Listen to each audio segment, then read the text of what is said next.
Hey guys, it's Dale here, and today I have something special for you. This is a full trading webinar made by Dan, one of the mentors in our Funded Trader Academy. Dan is a full-time intraday trader who mainly focuses on ES and NQ. His method combines volume profile, smart money concepts, and order flow. The idea behind his approach is simple. First, he looks at the bigger picture and finds the key support and resistance zones. Then, when the price reaches those zones, he uses order flow to confirm the trade and time his entry.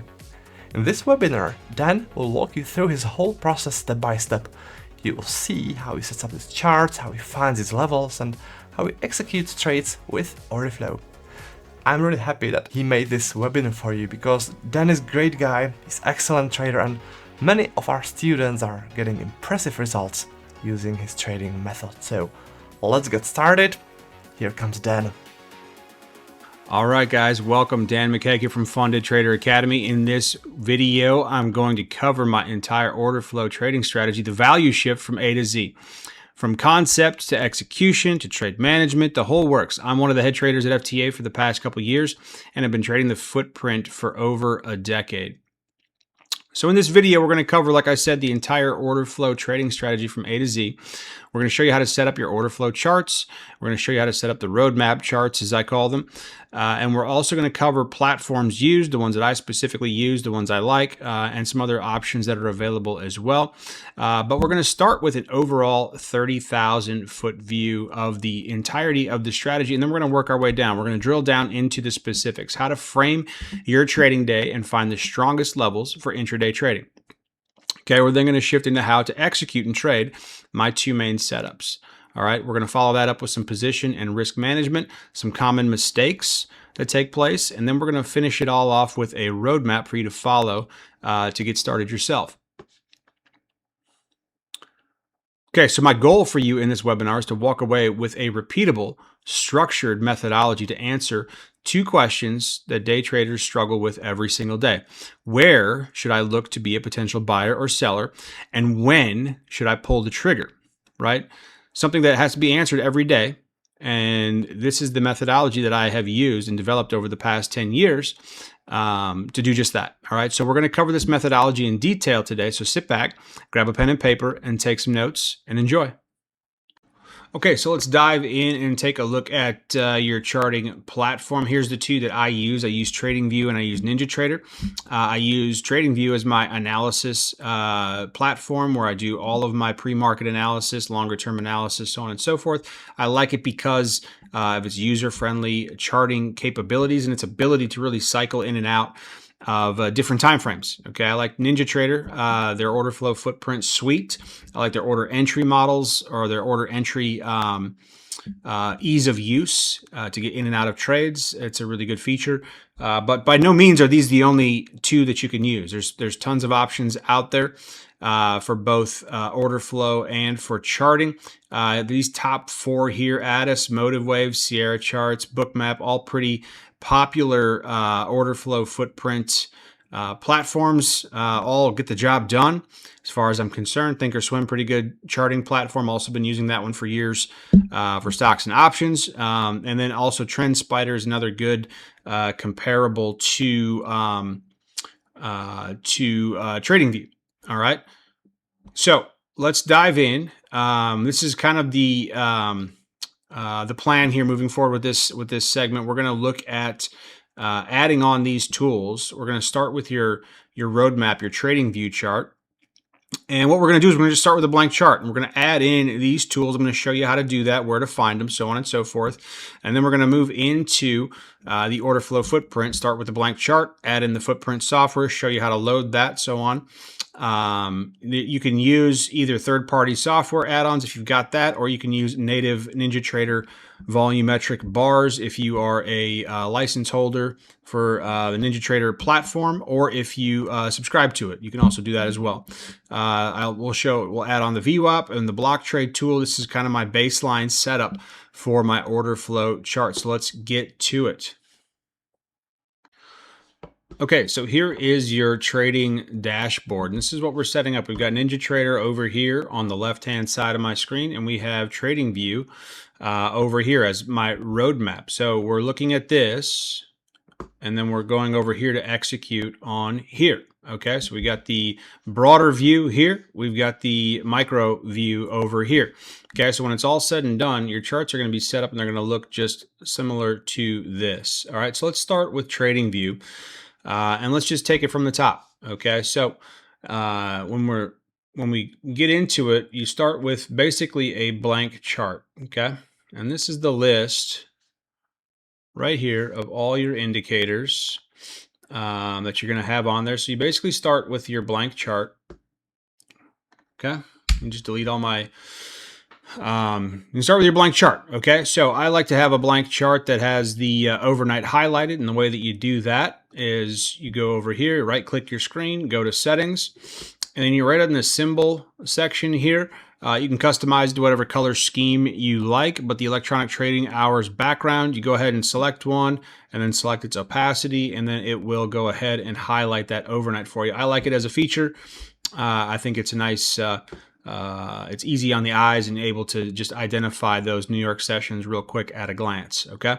So from here, the tools that I use are all right here. Okay, so this we have a periodic volume profile, and then your basic volume is on there too. I use Ripster EMA clouds as kind of a spot check for trends, but there's another way that I do that as well. And then there's VWAP on here, and SVP, which is your sessions profile. Okay, another periodic profile on here. This one I set up to a week. And then I've got the ICT kill zones on there for the overnight hours. Your fair value gap tool, which is this one I have set up as inversion gaps. And then this one I have set up as regular fair value gaps. And we'll cover all that here in a second. Then I have just an automatic tool on here that covers your prior day, week, high and low. And you can go ahead and take a look at any of these. And when you're looking at those and you want to apply them to your chart, where you find the periodic volume profiles and the session volume profiles, is you're going to go to technicals. Well, first you click on your indicators button up here at the top. You're going to go to technicals. You're going to go to profiles. And then here they are right there. And we'll walk through those here in just a second. Actually, let's walk through them right now. Okay, so the two main ones that I use, periodic volume profile for the week. Let's go ahead and open that up. All right, so this is what it looks like when it's all customized the way that I customize it. So let's go through those settings. Okay, period I have set to 1 week. This stays the same. This stays the same. Row layout number, that stays the same. And the only thing I really adjust on the inputs is the row size. I like it a little more granular, so I jack the number up to usually about double of what it comes out of the box with. All right. Then I go to style. And the only thing I really do on here is I just flush it all one color. I like the weeks to be blue, and then the POCs on there, I just change that to an orange, and you can, again, customize this to whatever you like. And I remove the histogram box around it by just crushing the opacity down to 0. Okay, that's pretty much it for the weekly profiles. That's all I do. All right, and we're going to go through a whole spiel on the profiles here in a bit, but these are just how you set up these tools. Okay, session volume profile. This is what these look like. These are your daily profiles. Okay, so let's go through the settings on that. Pretty much the same thing. Sessions I put to all, so it covers the entire day, not just a singular session like the London overnight, New York session, but the full day's run from the opening bell. Or not the opening bell, but the Sunday night futures open all the way to the closing bell and settlement period through Monday. All right, for example. All right, so everything stays the same. Value area, I keep it at 70%. Numbers, and then again, I just jack this up to about double what it comes at. Okay, and I don't extend any of the POCs. It just gets too cluttered. Right, I can still look at those totally fine without it. And then volume profile. Again, I flush all the color to the same color red. It gives me my red profiles, and then I change the POC to a teal color. Again, you can customize this to whatever you want, and then get rid of that histogram box around it. All right. That's all I do, and then those are set and good to go. There is a monthly on here as well. That just looks like this. I don't keep that on my chart. I remove it after a while. When the month closes, I just kind of take a quick glance at it and see if there's anything that I'm missing. But you can do the exact same thing and just set it for a month and then customize it to a color you like. Okay. Ripster EMA clouds. Let's go through that one. All right. So these are what that looks like. This is just your EMA. If you have an EMA tool or whatever, this kind of customizes it a little bit and puts a different flavor on it, right? So let's zoom in on this and I'll show you what this is. Okay. So you have, let's look right here. This is easy to explain right here. Okay, so you have a 5 EMA, which is the closest one that hugs price. It's the outer edge of this green stream right here, okay? And you have a 12 EMA, that's the bottom side. That creates what I call an aggressive trend stream, okay? These are your aggressive trends. And then I also have a passive trend, right? Here's your 34 and here's your 50.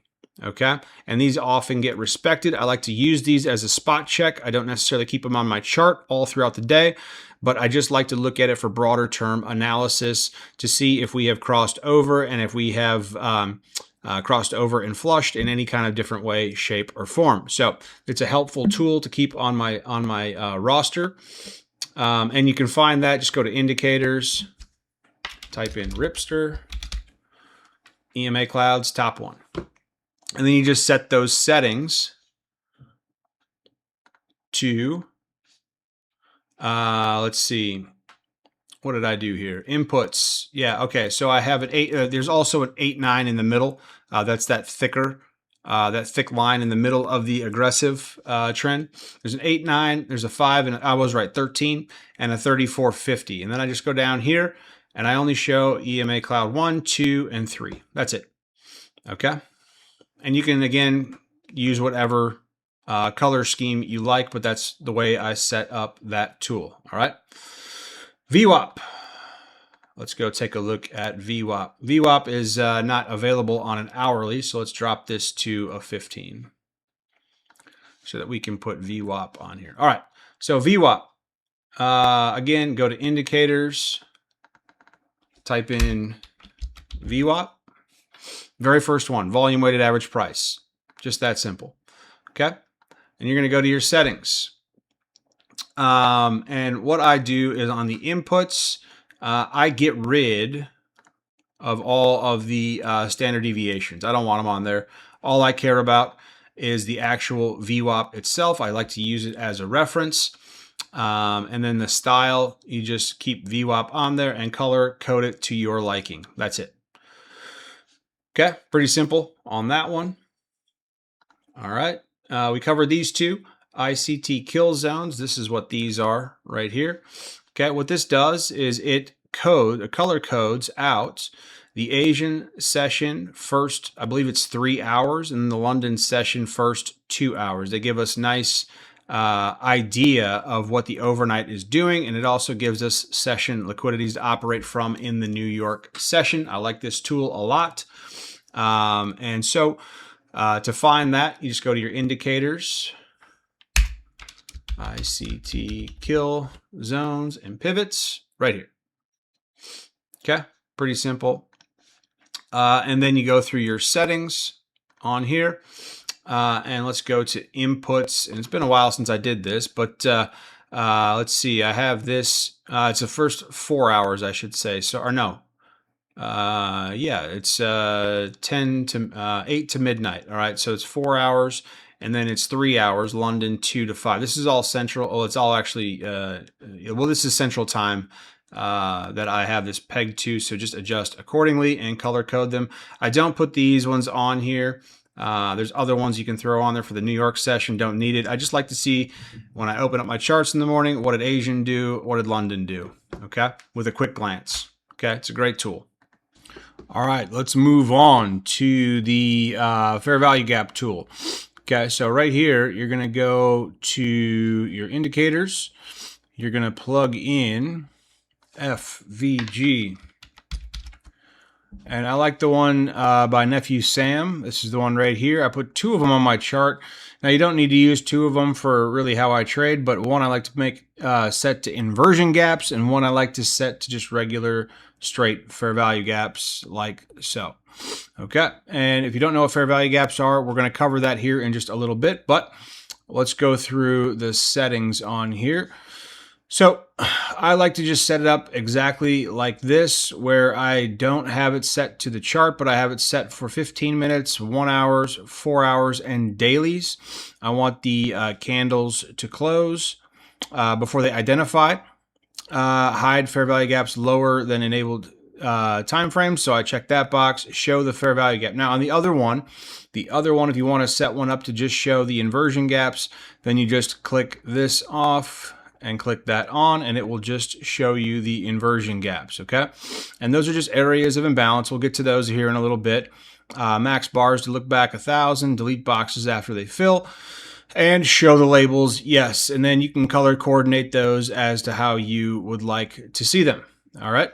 That's really all I do with this one, and that's that. That sets up that tool. And then this one, right here, this is your prior day and week high and low.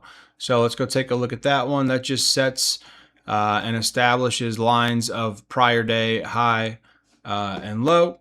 And let's go put that one on there. Make sure that's on. All right, there they are: prior day high, prior day low, prior week high, prior week low. Good, got them on. All right, let's go look at the settings on that. Pretty self-explanatory here. Just pick the lines you want on: high of the week, low of the week. You can add those in if you want to. Don't have to. All right. And then there's one more that I put on here, and don't know why it's not on here, but there's another one. And this is just called the initial balance.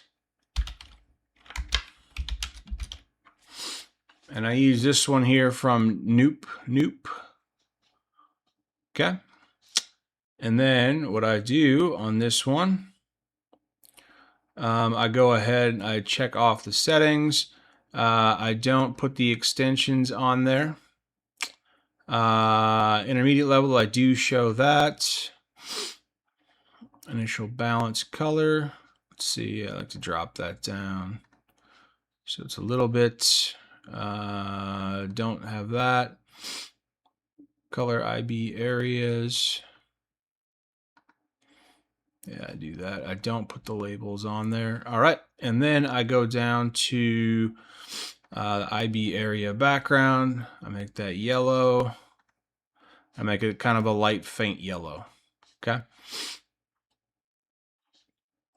All right. So initial balance low. Make that one a purple. And I'll make this top one a purple as well, just so I know what they are. All right. That's really all I do to it, just so I have that. And I have my IB mid. Let's see. 50%. We're going to make that black. All right. And we'll crank that up just a little bit. All right, perfect. So now you got your initial balance set. You have it set for, well, I got to put it to Central Time, don't I? So you got to make sure you get your time zones in here. All right, so my start time's 8:30, and I want this thing to run till 9:30. Okay, that'll cover it. That gives you the total of the initial balance. This gives us another set of key areas to look at throughout the course of the trading day. Okay, so that covers it. When you're all said and done, you should have a chart that looks like this. Okay, maybe a little bit of an eyesore at first, not really. Once you know all the components and what they are, and we're going to cover all that here in a bit. And most of the time during intraday trading, I'll go ahead and I'll just take off the weekly volume profiles. And actually, honestly, during trading, you can take off the actual profiles themselves. They're not really relevant for what I do until after the bell is over. But this is what you're going to have set up heading into each trading day before you start marking up your chart with your areas and levels of interest. Okay, so let's move on. And let's go take a look at the order flow chart. Let's do the exact same thing. Okay. All right, so we're going to just fire up a new chart, right? And when you do that, you're going to go new chart. You're going to go right to your command center. You're going to go to the new, and you're going to go to chart. Okay. I already have one up here, so we'll just add another tab to this one. But we'll just start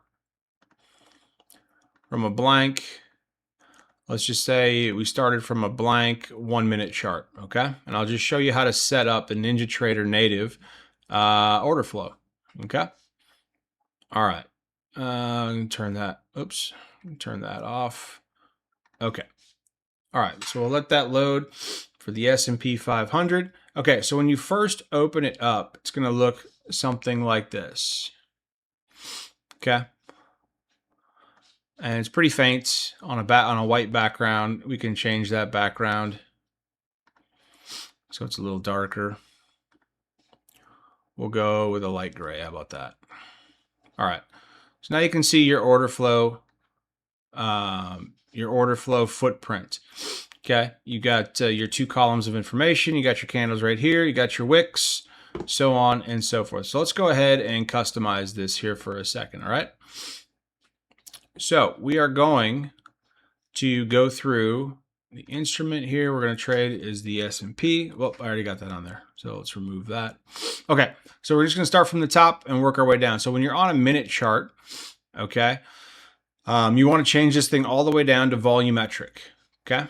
And let's just make volumetric. Let's do 3-minute charts just so we have a little bit more data to work with. Okay. Delta type, bid ask.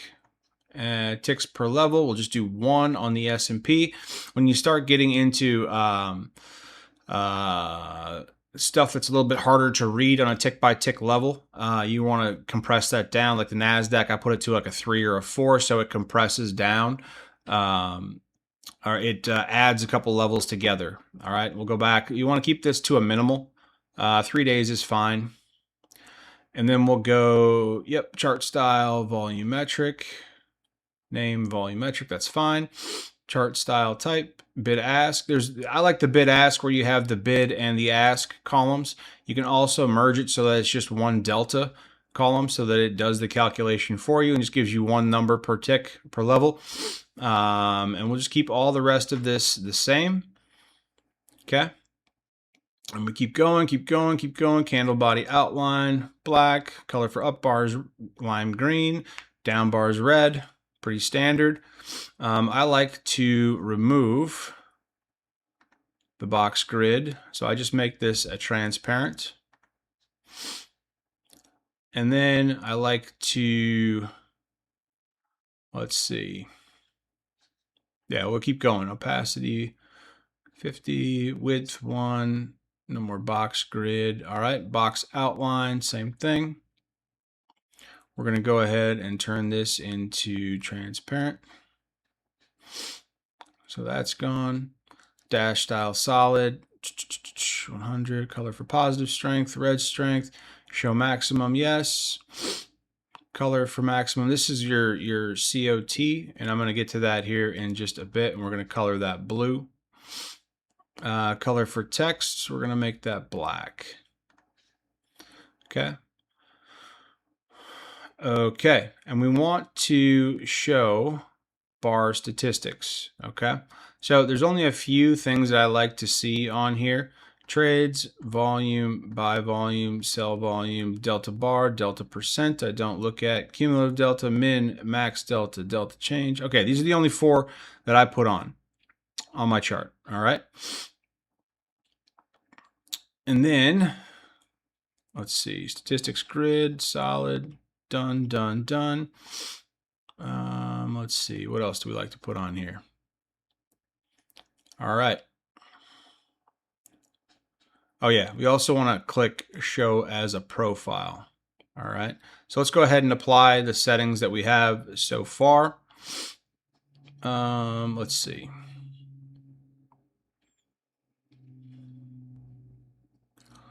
Delta, show the volume.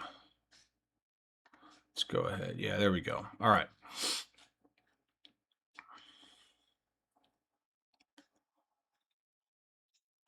Oh, did I put this on a delta chart? Hang on 1 sec. Yeah, I want bid ask. All right. And we want to center that open close bar. All right, there we go. Okay, so now you are all set up. Okay, so now you have the settings set up for your order flow footprint. You got your candle by candle on the 3-minute chart.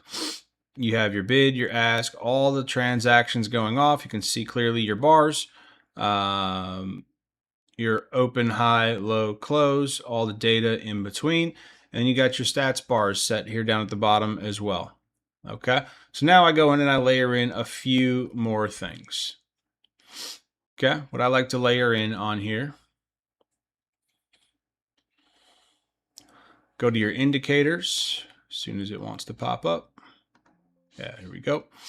All right, so now I scroll all the way down to, let's see, where is it? Oh yeah, the order flow section here. Okay, so what I like to add on here are the block orders. I like to add on the order flow trade detector.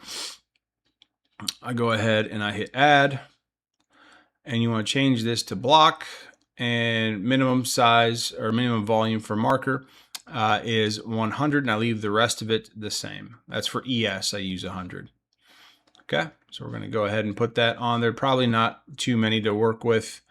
It looks like it's this detector right here. So we have a 500 block order on the ask aggressive buyers here, 500 block order, something you may want to know about, right? I like to just know where the big orders are. Okay, and then I go back to indicators, and I go ahead and I go back to that same section, and I'm going to add the order flow VWAP. All right. So we go ahead and add that, and I've set up a few templates on here. So I'm gonna go ahead and load those. I've got electronic hours and regular trading hours, and that's all just an adjustment in the time, the reset interval session. So we'll go ahead and add the electronic trading hours. That's your full VWAP. And then we're gonna add another VWAP on there. And then we're gonna go and load regular trading hours on there as well.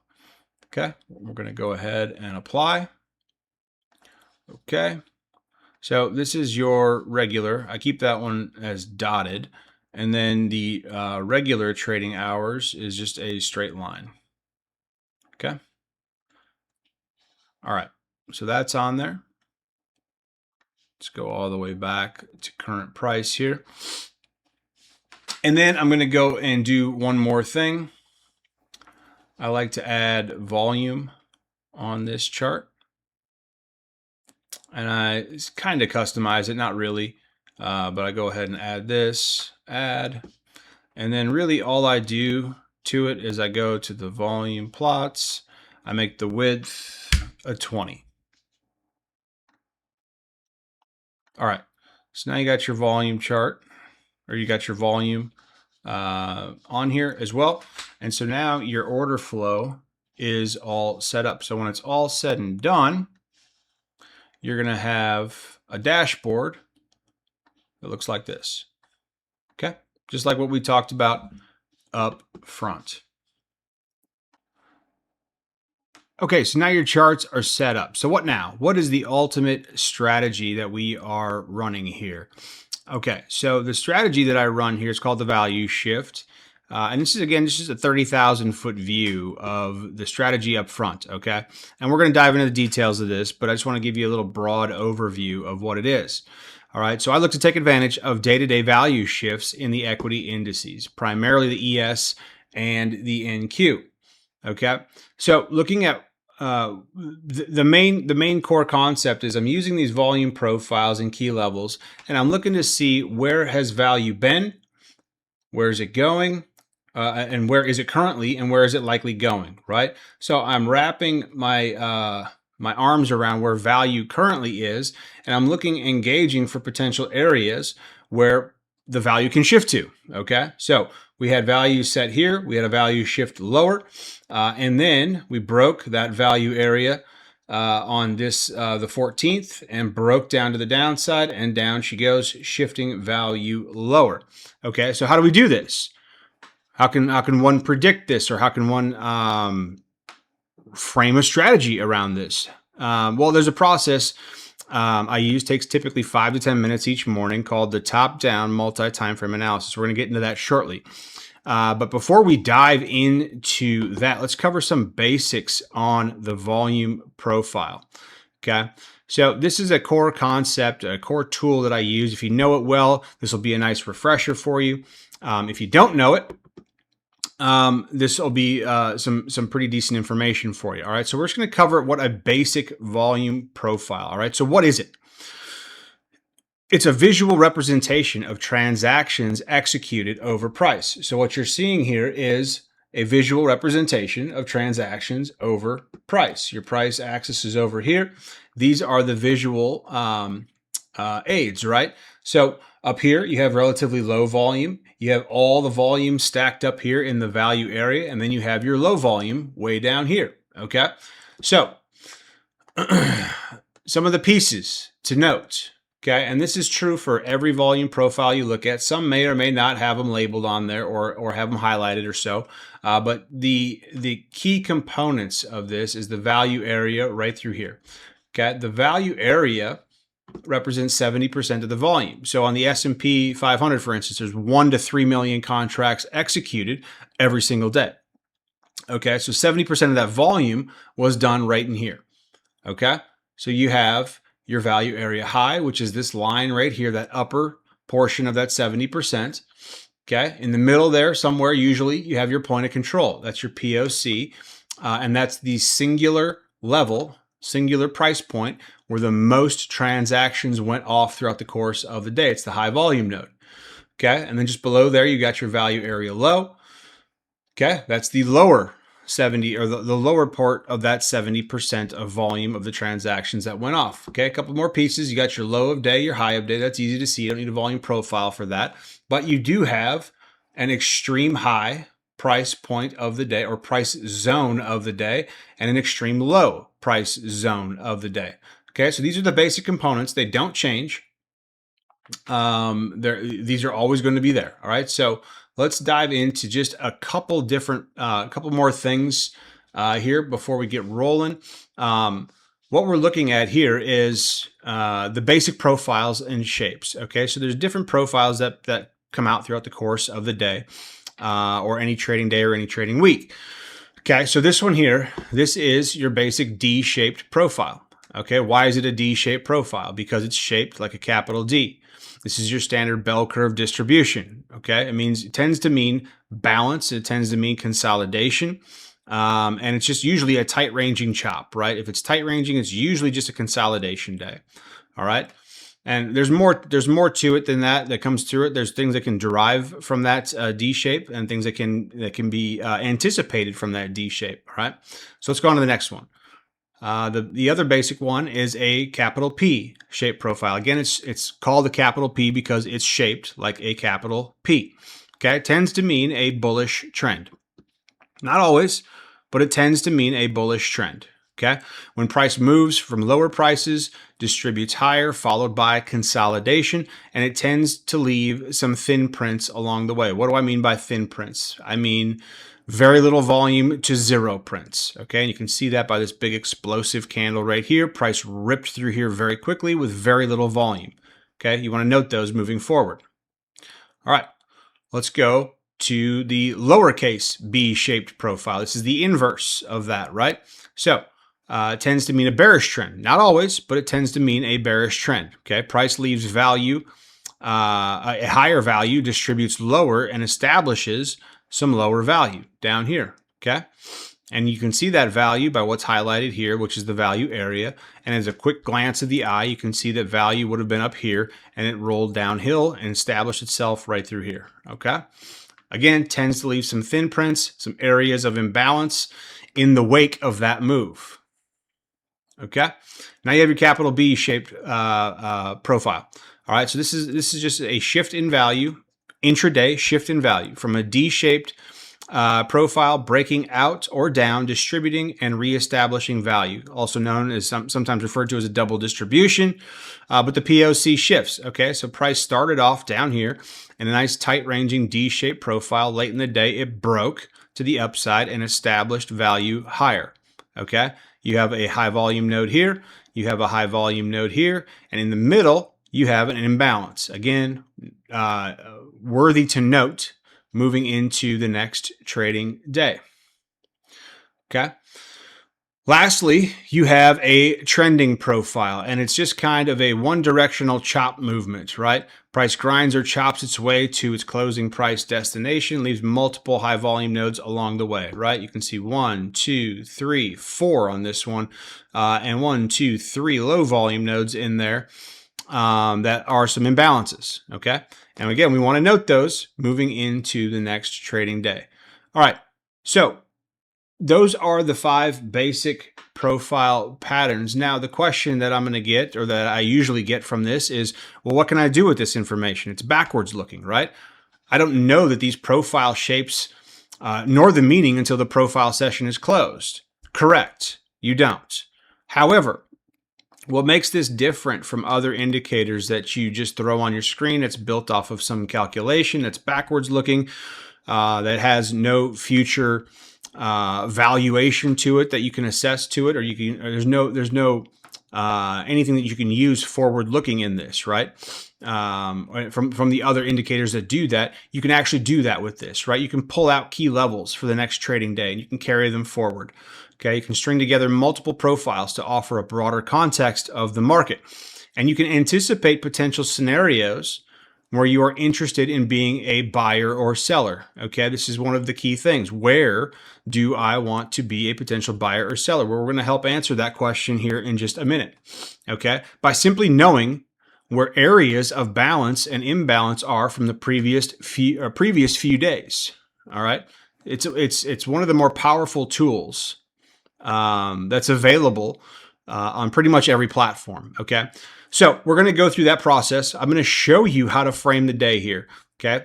But before we do that, right, it's worthwhile to note the underlying philosophy for the way that I trade every single day, right? I operate under the premise the market does 2 things, and that's it. It doesn't do anything else, okay? It moves from balance to imbalance, from liquidity to liquidity voids over and over again. That's it. That's all it does, okay? So we're going to go through my top-down multi-time frame analysis. I'm going to show you how this works. So let's get to it.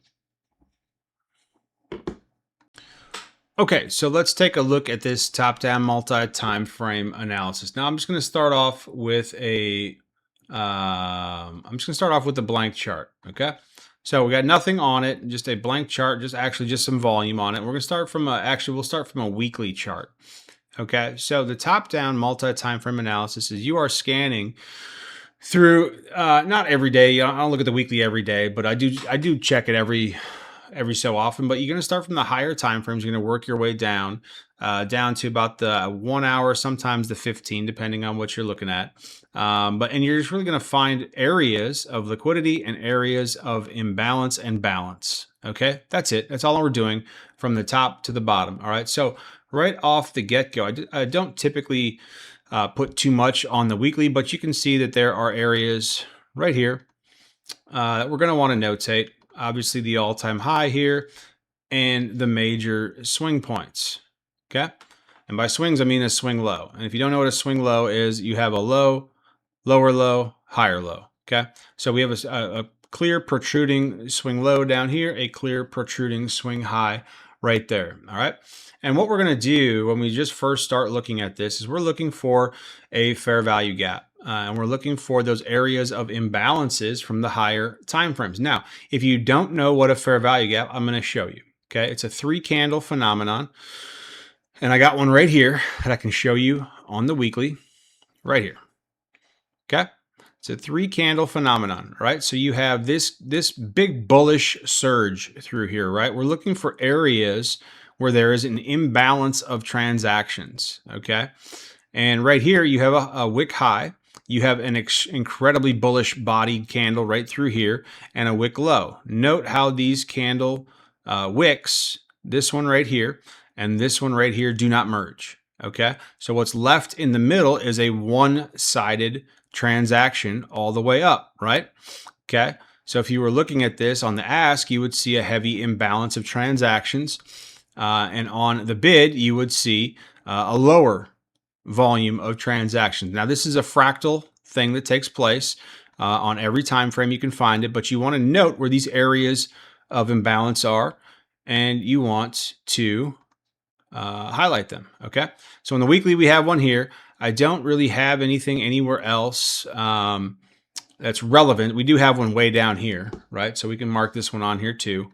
So that one's obviously there too. Okay.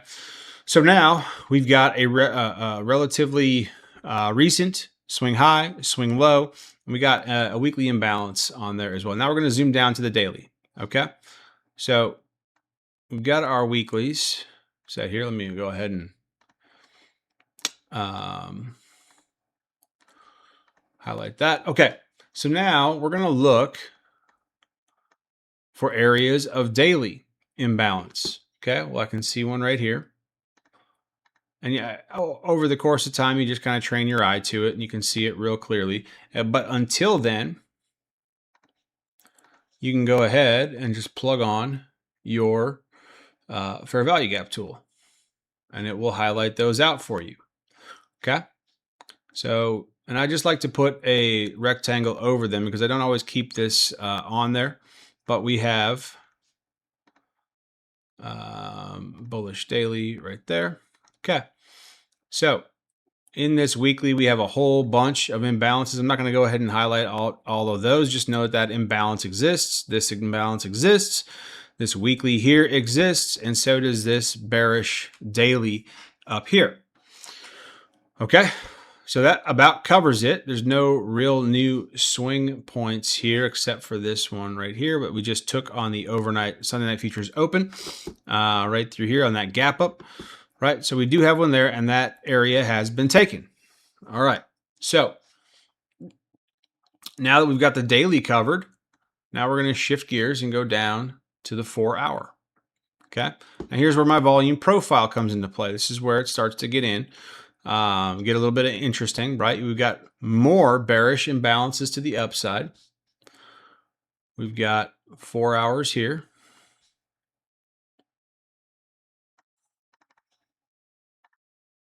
Bearish 4 hour.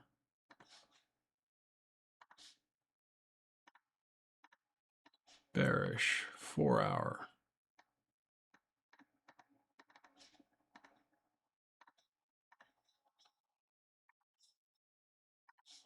And this is just infusing a little bit of smart money concepts in here. And I'm going to tie this all together here in a little bit. Okay. All right. So now we have, oh, this is supposed to be bearish.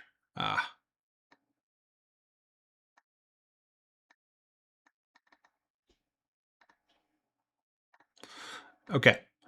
So we now have our precise areas of imbalance set up, ready to go. Okay. We got a couple more areas of liquidity to mark off here. Again, you want all those major swing points. Okay. And one more down here. All right. So now you got some areas, some levels to operate from, some areas of liquidity and some areas of imbalance.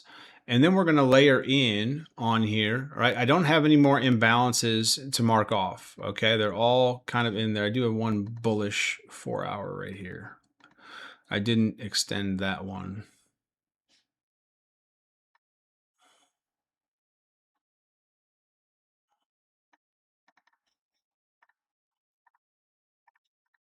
Okay.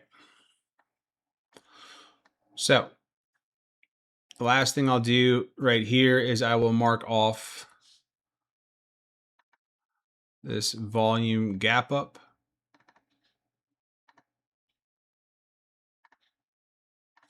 Okay. All right, now we're going to drop it down to the 1 hour and see if there's any areas of imbalance that I really haven't hit well. Okay, I can convert this one right to a 1 hour because it's bigger. That imbalance is bigger. We have one more 1 hour down here.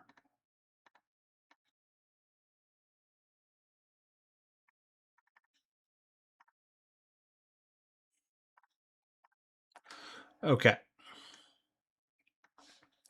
And we've already got this one marked off, this new one here that just formed.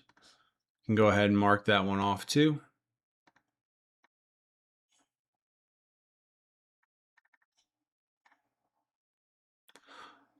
Okay. So now we've got our areas of imbalance marked off. Okay. We have some longer term bearish order flow to the downside here. We have stalled out at this weekly and this daily down here, and we've created new bullish order flow on this leg. So the dominant flow right here is bullish. Okay. I know we're right smack in the middle of this swing high to swing low, but right here, we have a bullish dominant trend that has not been disrespected. We are now disrespecting bearish flow. If you can see right here, we have disrespected this bearish fair value gap. We inverted it. Okay. So, where's my bearish? There it is. Okay. So we just notate that on there. So the order flow on this went from heavily bearish, heavily bearish, heavily bearish. We stalled out down here. We inverted another one right here. Two of them right back to back. Okay. A bearish inversion right here. Okay. So we went from bearish, bearish, bearish all the way. Bears in total domination and control of the market until that Thursday we stalled out down here in this daily and we created new bullish flow and inverted bearish. Okay. That flips the order flow. It's been bearish since down in here. Okay. Even more bearish as we made more. Okay, so this is how you keep yourself on the side of the market. This is how you keep yourself on the side of the dominant flow of the market. Okay, we'll cover that here again in just a little bit, but that was part of it. Okay, so now you're thinking you got too much stuff on your chart here, Dan. No, not really. That's about it. All right, so now we're dropping down to the hourly. We've got all of our areas and levels of liquidity that we want. Okay, so now we have a roadmap, do we not? We have areas up here where we're potentially interested sellers, right, under the right conditions. And we have areas down here where we're interested buyers. So now here comes the sum total button for you Excel spreadsheeters out there, right? Okay. So what I'm looking for is I'm looking for price to offer me a failed breakdown somewhere. I'm bullish. I want my failed breakdown model. And we're going to cover that model here in a little bit. But if price, okay, holds this this fair value gap or this true gap up right here, right? If price holds here, if we dip down into here and it holds, well then price is likely going to move up to this area of liquidity up here. Okay? Bullish flow, you'd like to see a dip, recovery, and rip. Okay? All right, so if, we'll color code this one green. All right. So if price fails this new gap up here that we have, right? And we trade through it and below it. And what do we also have right here? We have a POC, an area of confluence. Okay. If price fails and trades below here, holds below, okay, then I'm going to target this area of liquidity. Okay. So now you have an actual game plan, an actual roadmap for what you want to see. When that bell rings, let's say we're a few minutes away from the open, you now know that if price moves hard off the open to the downside, you know what to look for. And we're going to cover the very specific things on what to actually look for. But you see, you have a general idea mapped out in your head as to what you want to see happen if price moves down. Okay, well, let's flip this around. If off the open, price surges, okay? If we see price surge, okay, I then would like to see the creation of new bullish flow for a pullback and rally back through the highs. Okay, now this one is these are not drawn out to the specific levels, but this is just a general idea of what you want to see. Okay, Now let's go to the downside, or the other failure up here. So if price comes on up here and fails, you want to see any bullish flow created up in here. You want to see that inverted, and you want to see price move down. Okay. Now, the primary scenario that I would want to see off the open is I would want to see price dip off the open. I don't care what it does, but my primary scenarios, I'd like to see price dip and then assess what it does. Okay. This is something that I give to funded trader community every single day. Every morning, I map this out in a quick video, and I'm showing everybody what I'm thinking in the morning. Okay. Now let me jump in here just for a second, guys. What Dan is talking about, the Funded Trader Academy, is our community of traders where me, Dan and other mentors help our students to become funded traders. We help them to stay funded and to make their trading their business. If you want to learn more about the Funded Trader Academy, you want to head over to our website. It's in here, thetraderdale.com, and if you click this button which says FTA, stands for Funded Trader Academy, then in here you can learn more about what we do and how to join us and what's included in our membership.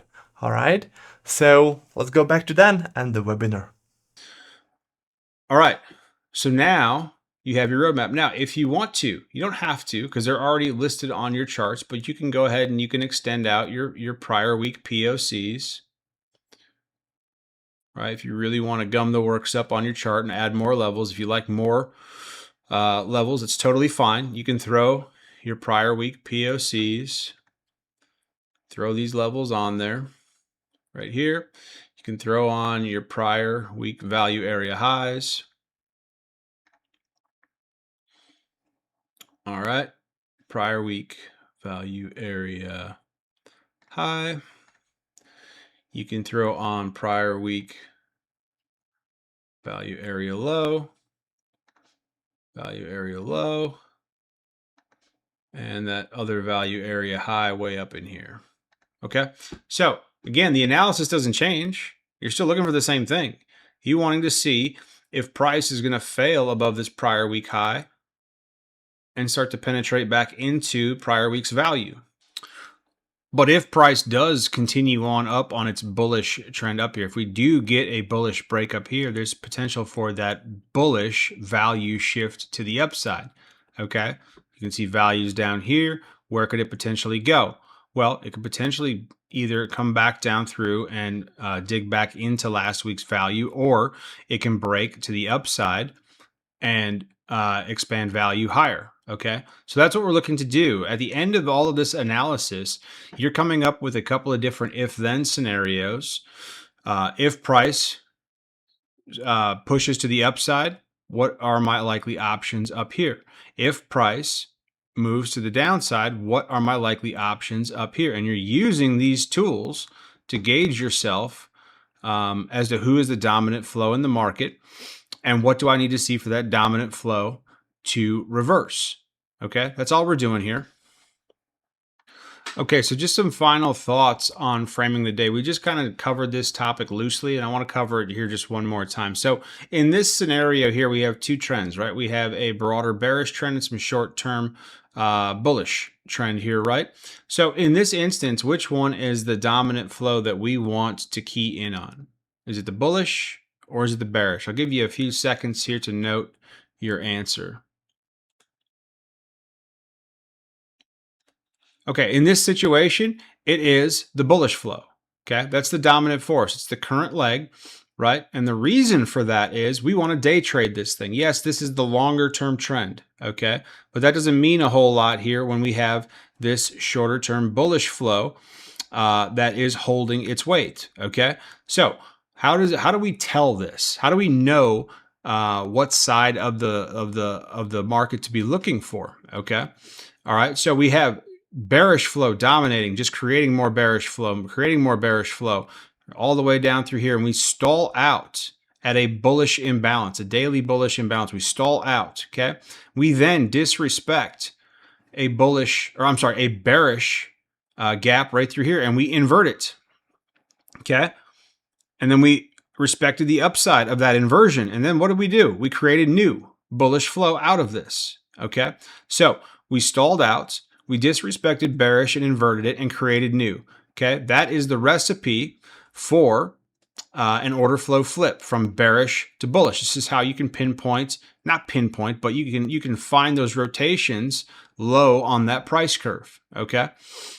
All right. So this trend, this bullish trend that's right here, this short-term bullish trend is going to remain bullish until the opposite happens, until price, like for instance, comes up here, stalls out. Okay. We start to disrespect any bullish imbalances to the upside here. We rip through them and we go back to the downside, and then we create new bearish flow. Okay. That's when the order flow will flip and we'll start to look for bears. Okay. So let's take a look at the final product. Okay. So we have clear areas and levels of interest. Okay. Above price and below price. You have a clear sense of the dominant trends. Okay. You have the immediate dominant flow into the open. Hopefully that's clear. Sometimes it's not so clear, but most of the time it's pretty clear. Okay. Into the open. And in this instance, it's the bulls. Okay. And then finally, you map out your plan. Okay. You map out your if-then scenarios of what you want to see happen. In this instance, I want to see price dip off the open, offer me my entry model either here or displace through, fail, and rotate back to the downside. And we're going to get into these specifics here in a little bit. And this completes the roadmap portion of your trading dashboard. And we're going to dive into the execution chart here next. Okay, so now we're going to dive into my specific setups that I like to trade, all right? And let's just define this here for a second. There's a big difference between a setup and an actual trigger to execute, okay? So we're going to ID the setup and explore the execution model in a little bit later segment, okay?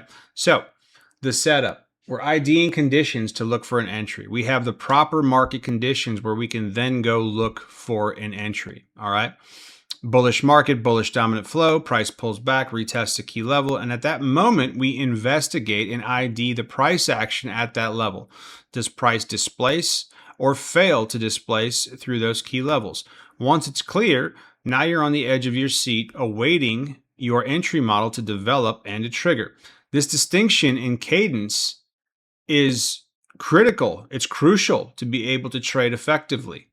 Okay, so let's dive into that here for a second, all right? So my primary setups, my very first one, my favorite one, is a failed breakdown or a failed breakout, okay? And this is where the volume profile and the value shifting becomes, or the value shift methodology becomes so valuable with these two execution models. This one and these two, it's the same thing, but just the opposite side, right? I have one more that we'll show here in just a second.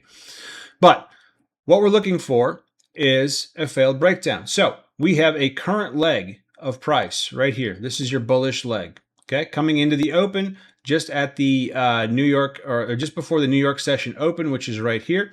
We have London session high peaking out and that pre-market New York session dipping. Perfect.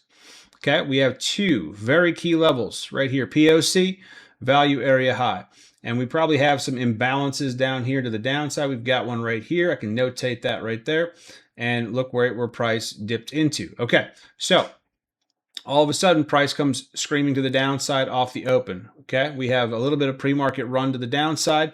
Price pops just before the open and then tags both of those levels to the downside. Tests the first one, which is the overnight POC.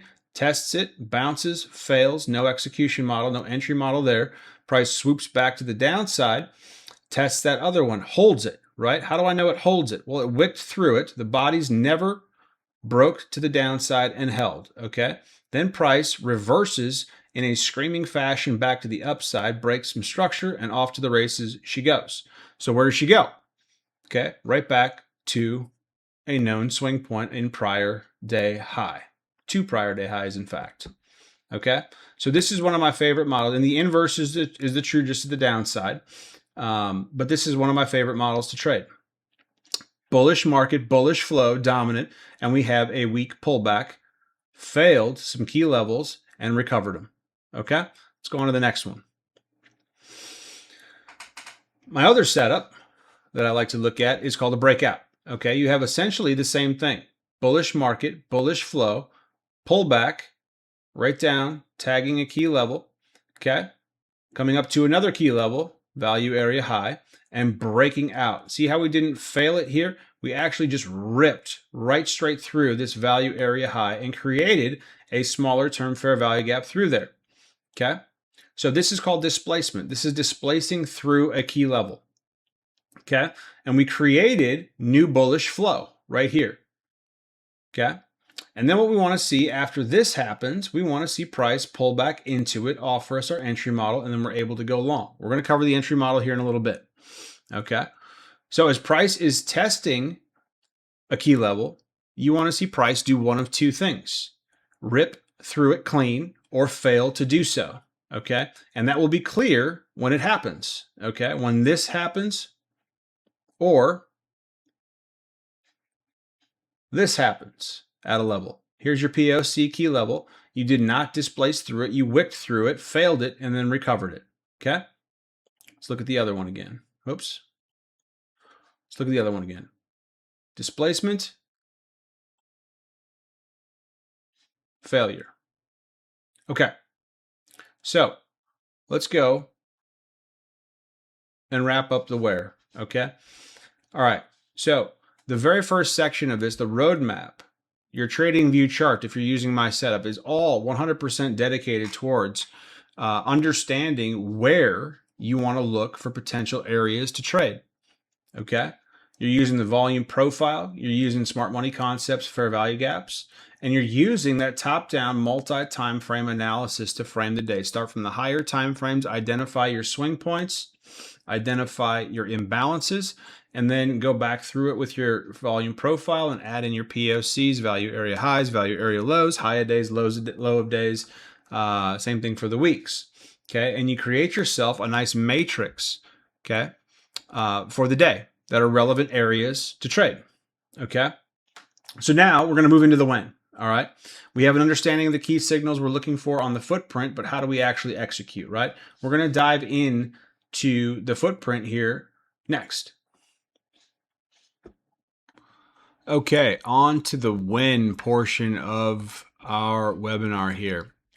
We did spend quite a bit of time on the where, because that's where we spend most of our time in our trading day. We spend it at the where. Where do I want to see price? We are waiting for price to arrive at our location, and then we're looking for very specific things when price arrives. We're nothing more than observers until that takes place, all right? So now we're going to move on into the when. And to do this, we're going to look at the order flow footprint. We're going to take a dive into reading the transactions in the marketplace, how to read a footprint, how to read the key signals shed by the order flow footprint more specifically. And then we're going to ID those key signals to identify a shift in control. So let's go ahead and do that. All right, so let's first define what is a footprint. Okay, so a footprint chart, it's essentially an expanded version of the basic candlestick. Think about it as a magnifying glass that allows you to zoom in and see what's actually taking place underneath the surface of that candle. Most traders don't know this exists within each candle, all right? And when properly read in context, you can gain an understanding of who's in control of the market and when. When read improperly, you can get highly confused, right? So if you're advanced in order flow, once you get to that point, you can then read the intent of the market before major moves. And that's what we're going to dive into here right now. Okay, so if you're here and you made it all the way this long, I assume you know this stuff. But we'll go ahead and we'll cover it here real quickly, all right? So these are your basic candles, and we're going to expand off of this. This is your bearish candle. You have your open, your high, your low, and your close, okay? The close is below the open, all right? Here's your bullish candle. You have your open, your low, your high, and your close. And the close is above the open. This is your bullish candle. Everybody that trades knows these specific things, all right? What folks don't tend to know is what an order flow footprint looks like and what's all involved. Now, don't fall off your seat. There's a lot of data on here. There's a few more components to take a look at, all right? But let's put it all into context, all right? These, again, we're not assessing this candle. I'm just telling you what's on the chart when you open it up, okay? Again, you got your high. You got your candle volume profile over here. You have your bullish imbalances over here. And you have your bearish imbalances over here. Okay, now in the middle here, you can see this faint histogram. Not all of them have this, but it shows you selling volume over here, shows you buying volume over here. If you have one of these volume profile on each individual one of your candles, you don't need the other and vice versa. Okay. Just down over here, you have this blue mark here. This is your COT, and usually it's marked off on every single order flow candle. And what that means is that is the single price points in that candle with the most transactions executed would be right here. Okay, then you got your open, you got your close, you got your low. All right, that is your candle. Got your two columns of information here. We're going to cover those here in just a second. Okay. And down below there, you have your statistics bar. This is where all the stats are driven from. Okay. You have up top here, you have delta. Okay. Think of delta as the summation of these two columns, the selling pressure minus, or the buying pressure minus the selling pressure. You get a summation here. Okay. It can give you a sense of magnitude of the candle you're looking at, and historical candles as well. Okay, so below that you have your cumulative delta. This is your delta for the net balance of the day. All right, so for the balance of the day at what time is that? 6:10. You had a net weight of 61 more aggressive buyers than sellers in the marketplace. Just like on this candle, you had -3. So that means you had 3 more aggressive sellers in this candle than buyers. All right. And now here comes the stats of the bar. It's like an absolute term, right? You have your delta min and your delta max. So what was the low water mark on delta for sellers? It was -37 on this one. And the positive, the high water mark, was 142. So this candle came up here, started off fairly bullish, okay? Ended up failing.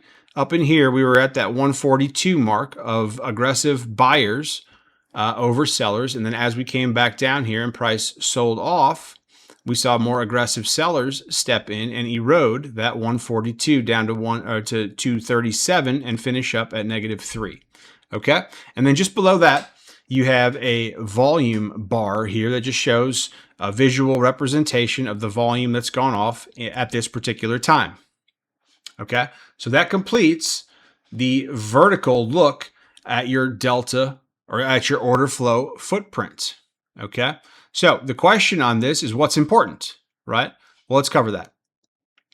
Okay, so the things that become important that you want to look at are the imbalances, the stacked imbalances, and you want to notate the difference here of what's taking place in these two columns.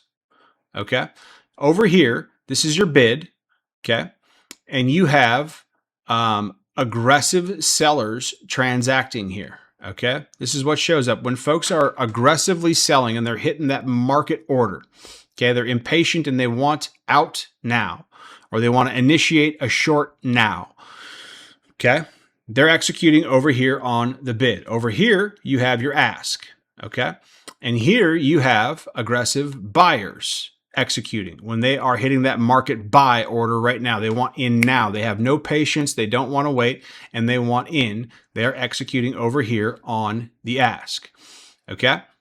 Now, for an imbalance to take place, this is a horizontally calculated imbalance. Okay. So you have 30 sitting up here at the top, and its horizontal counterpart is 0. If this is 3 times more, that's usually the standard is 3.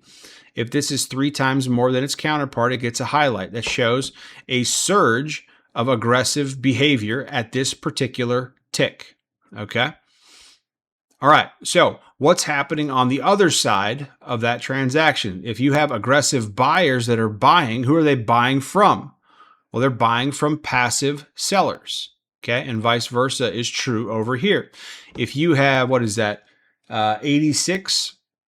If you have 86 aggressive sellers over here, who are they selling to? They're selling to passive buyers.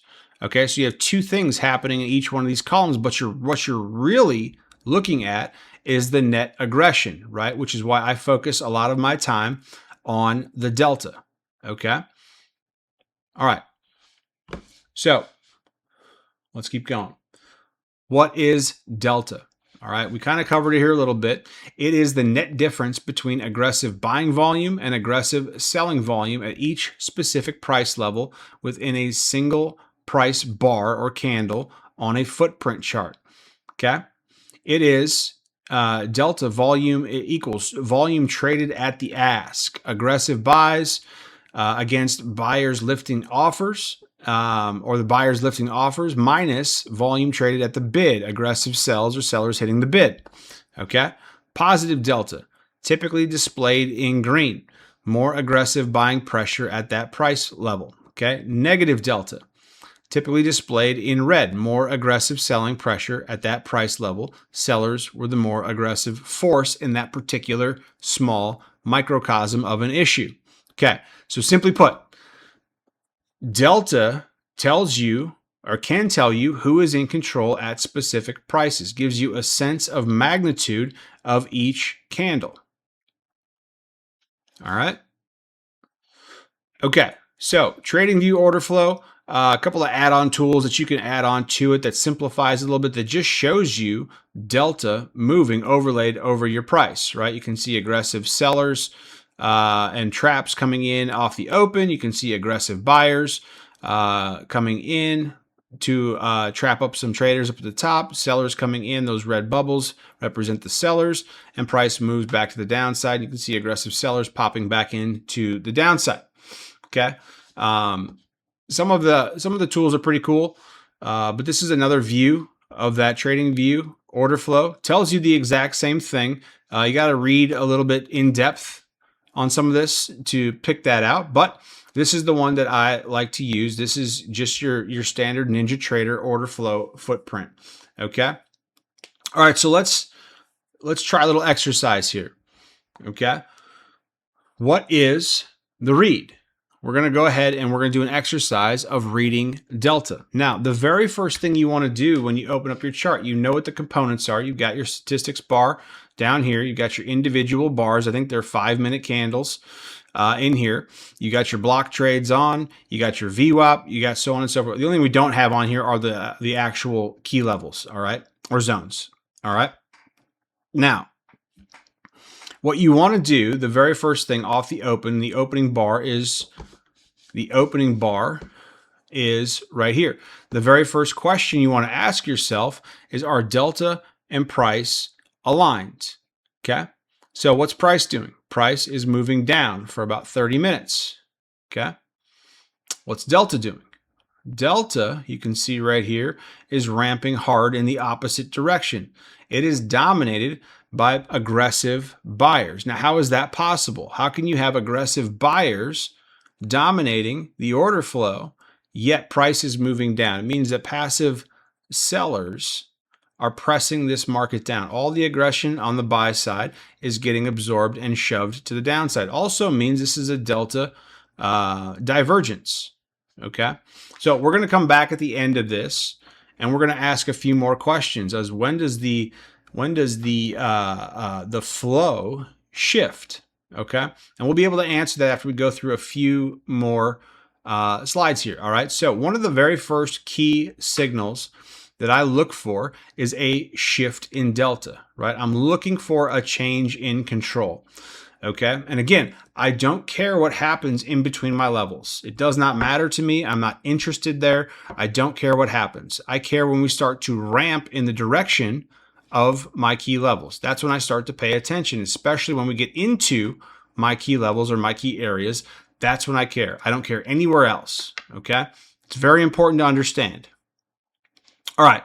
So a shift in delta. This is ideal situations. All right. So we're going to see a shift in delta. We're going to really look for it after a clean extended trend to the upside. Okay. We're going to look for aggression or weakness into the highs or lows if you're shorting, right? But in this instance, we're going to look for heavy aggression into the highs, or we're going to look for weakness coming into those highs or lows. Okay. We're going to look for an abrupt stall out. Okay.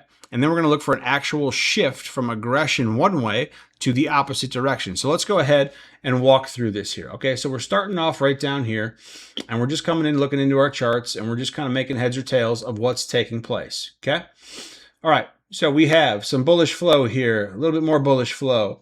468, 382 on the delta, 637 to the delta. Then we have a little slight pullback here, and then price takes off, 727, 404, 139. Okay, so we have some fading buyers pressure to the upside. Okay, the aggressive buyers are indeed pushing price to the upside, but they are fading. They are getting weaker. You can see the decline in the numbers. Okay, then we come up here, come up to this candle right here. We have a green bar with red delta. Okay, that's a delta doji. That tells you sellers are starting to pour in or starting to come into the marketplace. And we have another one. Well, this puts me on the edge of my seat. Now I'm looking and I'm on alert, and I'm looking for a shift in delta. Okay, a shift in delta means two things. It means that not only does the delta shift, but price coincides. Okay, so what do we have? Price comes all the way up here. We have fading buyers to the upside. It's getting very, very weak. Okay, then we see sellers take over, negative 1,454, back to the downside. Price agrees and pushes to the downside aggressively. You can see the sell stacks coming in. Okay, those imbalances start to get peppered and they become more frequent. Okay, you can see the bulls on the way up, bulls stalling out, bears taking over. That is your delta shift. And you're just looking at the numbers going from bullish, fading, weakening, reversing, price agrees, and then down she goes. Okay, that's your delta shift. You're just watching these bars.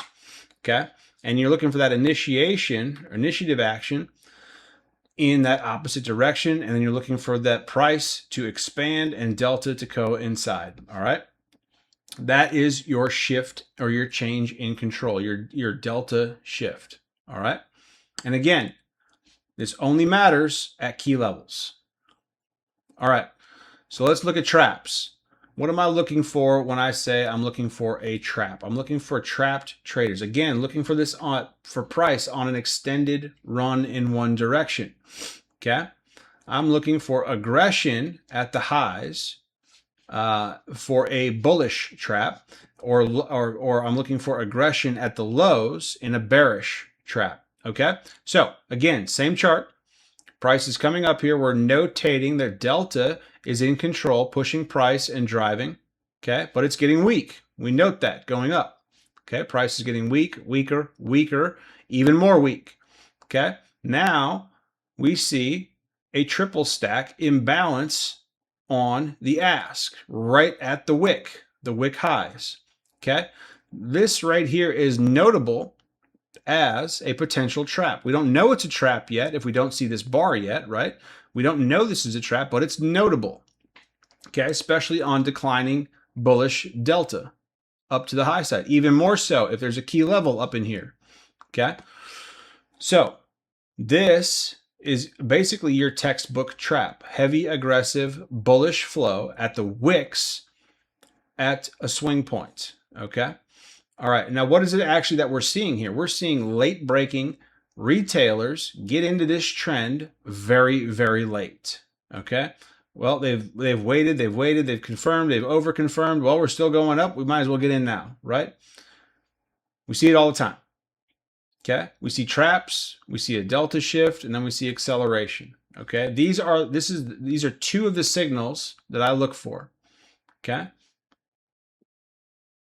Last one I'm looking for is I'm looking for a break of structure.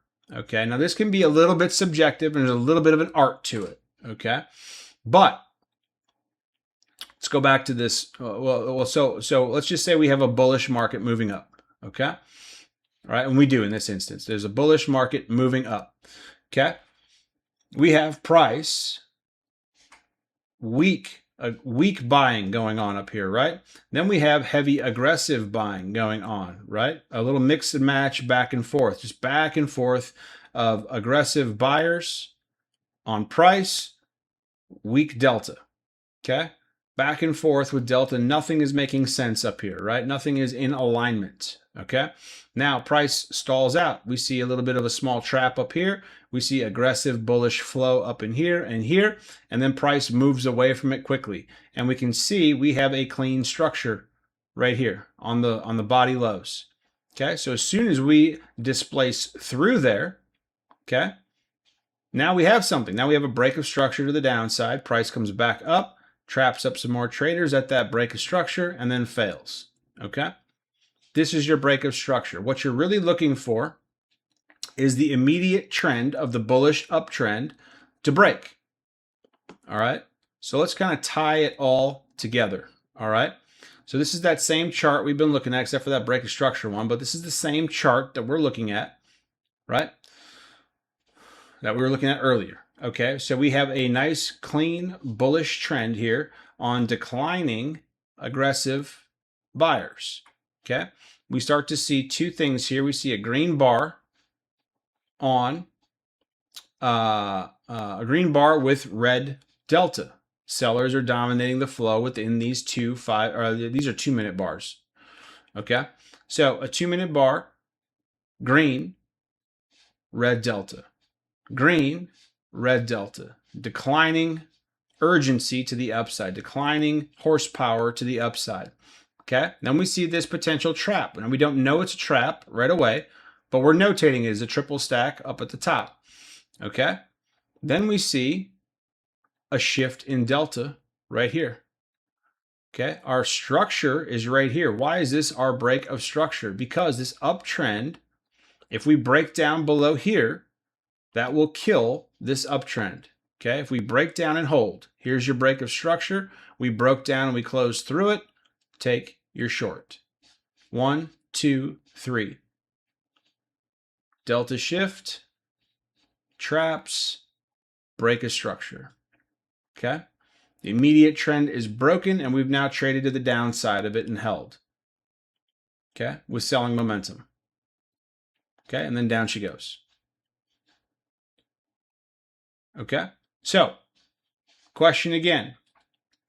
Where did the shift in control take place here? Okay, so let's walk through it. Let's walk through it. All right, here's your opening bar right here, your 830 bar. Okay, price is doing its thing on the opening 15, right? Just oscillating back and forth. Tough to make any kind of heads or tails out of it. Then we get a heavy aggressive bullish bar failing to push prices upwards, 2,124 on this bar. More aggressive buyers than sellers. Okay, then we get 622, and price seems to agree and pushes price down with that net aggression. Okay, then we have more aggressive buyers, but yet more selling. Okay, so now we notice here that something is off. Okay, this bar right here tells us that something is off, and we have a divergence. Okay, we have heavy aggressive buyers, and price is moving down. More heavy aggressive buyers, and we still fail to pop prices up. Okay, so this tells me that we have a divergence, and we're approaching a key level. Okay, so now we're just going to wait and see how price responds down at this key level. So what do we get?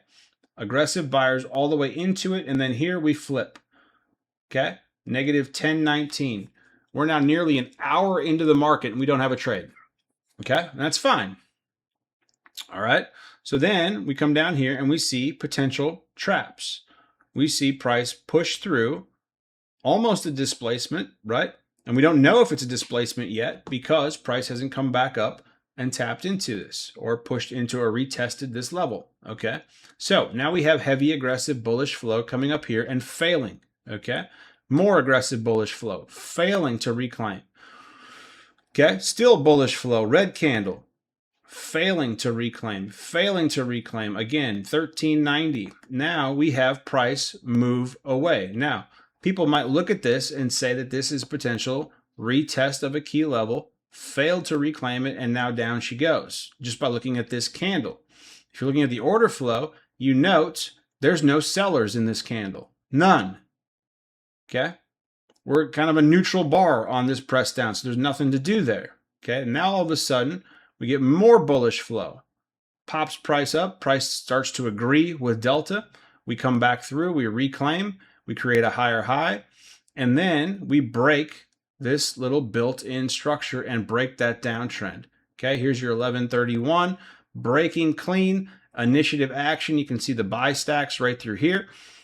Okay, take your trade long. You have a shift, you have a singular direction, you have traps, you have your delta shift, and you have your break of structure. Take your trade. Okay, this is a similar kind of a thing. Let's just focus over here on this one. Okay, you have your key level right here, 29,734, price aggressive bullish flow, boom, boom, boom, boom, through a level. Okay, stalling abruptly, trapping up traders, sellers come in, break structure, reclaim to the downside, enter your trade, down she goes. Okay, remember those three things. Okay, so these are your order flow key signals. Key level taken, okay? Oftentimes that's a liquidity sweep, all right? Or it's a bounce off of a balance area, like a value area high, value area low, or a POC, all right? And you're looking for that delta shift, that change in control from aggressive buying to selling or selling to buying, all right? You're looking for those traps, those late retailers about to get run over. Okay, I showed you what those look like. Look for imbalances on the wicks. The more, the better. Okay, and then you look for that break of structure. The immediate trend is broken, or that key level failure or reclaim with opposite momentum, depending on what side you're playing. So let's tie some of this together with the entry model. Okay, we talked about it earlier, the failed breakdown or the failed breakout. We talked about the setup. Now let's go with the entry checklist. Let's tie in what we just learned. Okay, so we have the setup. We have a bullish, broader market, very short-term bearish pullback. Key level gets tested. ID'd a failure to displace through that key level. So you have your conditions are met. Okay, your key level is taken. You have traps. You have a shift in control, and your break of structure with bullish momentum. So those are your 4 qualifiers to get you into a trade. So let's go take a look at a failed breakout. Here's an A+ failed breakout model. Okay, so here's your open right here. Okay, the opening range kind of does its thing, right? The opening 5, 10, 15, 20 minutes does its thing, right? Just chops back and forth. Nothing really to see here. You got your key level right here, is 29,743. Price all of a sudden rips to the upside, heavy, aggressive, bullish flow. Okay, stalls abruptly, reverses, traps up some late retailers up at the top. Okay, then sellers take over and they reclaim that key level back to the downside. Okay, take your trade, short to the downside. Okay, let's go take a look at the breakout. Okay, your setup, bullish broader market, bullish dominant flow. This is your setup. Your key level gets tested, ID'd, bullish displacement through that key level. And now you go through your entry checklist, the same stuff that we just learned. Your key level is taken and displaced. Upon that displacement, you create a fair value. There's a few other things in here, right? But price pulls back into that zone for a retest. Traps sellers, shifts control back to buyers, breaks structure out of that zone. The breakdown is the inverse of this. So let's go take a look at that real quick. Okay, so you have the bulk of the day, right, is just in this chop zone range, right? This chop range right through here, price breaks to the upside. Okay, what do? Are you chasing? Do you chase that market right here and try to get in right upon the break? No, this is how people get trapped up in failed breakouts. Okay, so we wait. We displaced through a key level right here and here. We displaced through it. We created more bullish flow. What do we get? We get price to stall out, tap back into it, bulls re-engage, break your structure, take your trade back to the next level higher. Okay? Okay. So let's recap the when. All right. When price arrives at my area and level of interest, so now what? All right, we flip over to our order flow chart and we start assessing who's in control. We've defined the order flow chart, the components, the bid ask, the aggressive and passive sellers, along with the aggressive and passive buyers. We defined 3 key signals, a delta shift traps, and a break of structure. Okay, and we tied all that together with specific setup and entry model criteria. Okay, so now we're going to move on into some position management. Okay, let's manage our position. So once we're in a trade, where am I placing my stop? What am I targeting, right? Your stop in these specific instances of these trades that I just showed you is going to go near or above below the traps ideally. Okay, so let's go back to this chart here for a second. Okay, so your entry goes right here as soon as you break structure. Okay, we've covered where to enter. Your stop is going to go down by this trap or this swing low or this bullish engagement, the body lows here. Okay, so you're entering up here. Your stop is going to go down here and you're targeting this 74.05. This has already been known. You know what price is targeting if you get a trade. As you walk into this trade setup here, you know that if this happens, likely this is next. Okay, so your stop is going to go down here. Your target is going to go up here. So what you want to do in this instance is you want to qualify that trade before you pull that trigger. Can I at least make a 1-to-1? Okay, ideally you want to make about a 2-to-1, but it's your call, right? So let's go back to that chart here again. So as price starts to break these swing highs, right? As soon as you get out of the gates on this trade and you break above here or possibly even here, this is where you start to notch up your stop, right? Ideally, you'd probably want to wait for this one here, okay? You can either take off half your position and then move your stop up and squeeze to the final, but ideally, you want to look directly to your left, and as you're in this trade and it gets out of the gates, right?